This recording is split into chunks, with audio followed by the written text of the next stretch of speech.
മന്ത്രിമാരുടെയും എംഎൽഎമാരുടെയും ശമ്പളം വർദ്ധിപ്പിക്കുന്നത് വിലക്കി മുഖ്യമന്ത്രി. ശമ്പള വർധന ഇപ്പോൾ വേണ്ട എന്ന് മന്ത്രിസഭാ യോഗത്തിൽ മുഖ്യമന്ത്രി വ്യക്തമാക്കി. ശ്രീത് വിവരങ്ങളുമായി ചേരുന്നു. ശ്രീത്ത്, മന്ത്രിമാരുടെയും എംഎൽഎമാരുടെയും ഒക്കെ ശമ്പളം വർദ്ധിപ്പിക്കുന്ന എല്ലാ കാലവും വിമർശന വിധേയമാകാറുണ്ട്. അതിൽ രാഷ്ട്രീയ പാർട്ടികൾ വിമർശിക്കാറുമില്ല.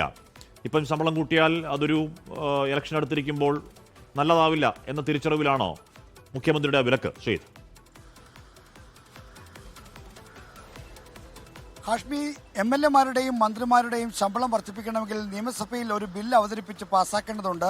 നടപ്പ് സമ്മേളനത്തിൽ പരിഗണിക്കേണ്ട ബില്ലുകൾക്ക് അന്തിമ അംഗീകാരം നൽകുന്നതിനായി കഴിഞ്ഞ ശനിയാഴ്ച മന്ത്രിസഭായോഗം ചേർന്നപ്പോൾ എംഎൽഎമാരുടെയും മന്ത്രിമാരുടെയും ശമ്പളം കൂട്ടുന്ന ബില്ലും അജണ്ടയിൽ ഉൾപ്പെട്ടിരുന്നു. എന്നാൽ ഈ ബില്ല് മാറ്റിവെക്കാൻ മുഖ്യമന്ത്രി നിർദ്ദേശിക്കുകയായിരുന്നു.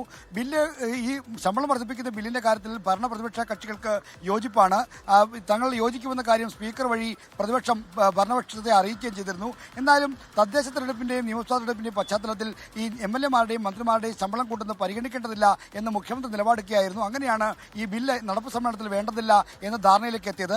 മാത്രമല്ല, ഭരണപക്ഷവും പ്രതിപക്ഷവും രാഷ്ട്രീയ വിഷയങ്ങൾ കൊമ്പുകോർത്ത് നിൽക്കുന്ന ഘട്ടത്തിൽ ശമ്പളം കൂട്ടുന്നതിൽ മാത്രം ഇരുവരും കൈകോർത്താൽ അത് ജനങ്ങൾക്കിടയിൽ വലിയ തോതിൽ വിമർശനത്തിനിടയാകുമെന്ന് മുഖ്യമന്ത്രി കരുതുന്നു. അതിന്റെ കൂടി അടിസ്ഥാനത്തിലാണ് ഇപ്പോൾ ശമ്പള വർധനവ് വേണ്ടതില്ല എന്ന നിലപാടിലേക്ക് എത്തിയത്. എന്തായാലും ഈ സർക്കാരിന്റെ കാലത്ത് ഇനി എംഎൽഎമാരുടെയും മന്ത്രിമാരുടെയും ശമ്പളം വർദ്ധിപ്പിക്കാൻ ഇടയില്ലെന്ന് വേണം കരുതാൻ.